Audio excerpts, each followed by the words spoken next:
Nakauwi na ako mga idol. So, bihis na lang and tulog na. Grabe, nakakapagod na araw. So, kinabihis, toothbrush, at half bath, then tulog na. So, mga idol, lulutuin ko nga pala yung tira ko. Ayan, para bukas baon ko. So, magsasangag lang tayo and magpo-pork chop na lang para madaling maluto. Inaantok na rin ako. So, tara, luto tayo. So, ayan mga idol, tamang luto lang muna tayo. And magsasangag tayo ng kanin at egg. Yun lang mga idol. Naantok na ako.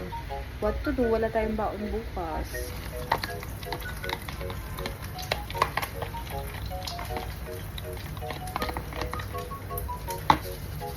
Salty fried rice.